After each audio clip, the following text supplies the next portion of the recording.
Class 11th हम लोग आज आपके टर्म 1 के सिलेबस को थोड़ा सा डिस्कस करेंगे।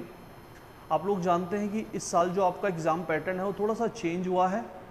पिछले साल जो आपका फाइनल और वन एग्ज़ाम होता था, now that has been change into two parts. वो दो टुकड़ों में अब बढ़ चुका है। One is called term 1 and another is called term 2। पूरा एग्ज़ाम आपका टर्म 1 और टर्म 2 में जो है डिवाइड हो चुका है। और आप जानते हैं कि आपके पास मैथ्स का जो NCERT बुक है उसका जो सिलेबस है वो भी अकॉर्डिंग टू टर्म 1 और टर्म 2 डिवाइड हो चुका है। आपके पास नाउ 40 नंबर का 40 मार्क्स का टर्म 1 पेन पेपर टेस्ट होना है और उस पेन पेपर टेस्ट में आपका 10 मार्क्स का इंटरनल असेसमेंट आपका क्लास में होगा। एंड देन उसके बाद ये 40 + 10 आपका 50 मार्क्स का टर्म 1 का इंटरनल असेसमेंट होना है। हमारे पास जो NCERT की बुक है बच्चों, उस NCERT की बुक के अकॉर्डिंग आपका जो पूरा सिलेबस है वो टर्म 1 के लिए कुछ इस तरीके से जो है मार्क्स के वेटेज के साथ आपके पास गिवन है। आप लोग ध्यान देंगे, आपके पास जो टर्म 1 है उसमें आपके पास टोटल 5 चैप्टर्स या हम कह सकते हैं 5 यूनिट्स को कवर किया गया है और हर यूनिट का अपना एक पर्टिकुलर वेटेज है। हम लोग चेक करेंगे किस तरीके से किस चैप्टर या किस यूनिट से कितना वेटेज यहाँ पर आपके पास टर्म 1 के लिए डिसाइडेड है। सबसे पहले हम ध्यान देंगे आपके पास जो यूनिट नंबर 1 है बच्चों, यूनिट नंबर 1 सेट्स और फंक्शंस को लेकर बनती है।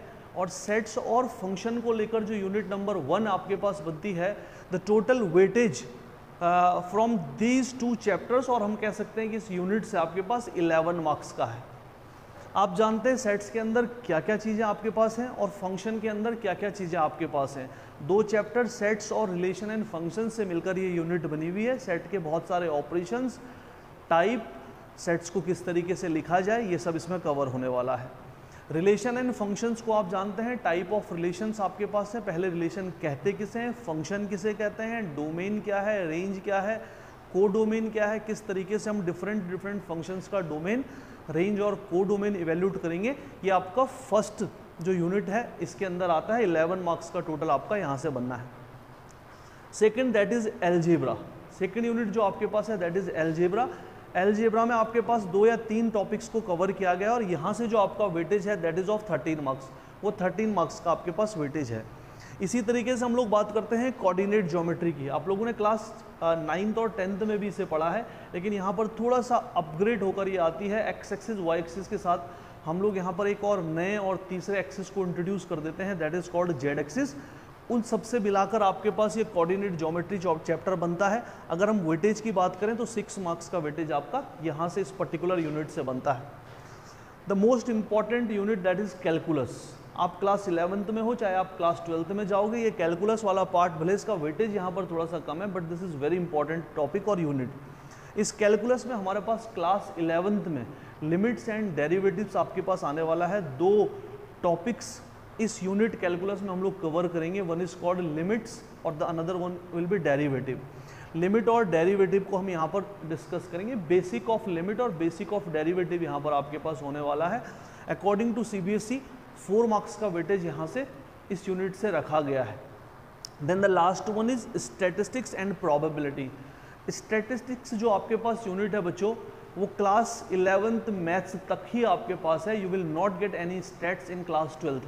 आपके पास 12th मैथ्स में स्टैट से कोई भी टॉपिक नहीं होगा, तो यहाँ पर आपका स्टैट्स खत्म हो जाता है क्लास 11th में ही मैथ्स में।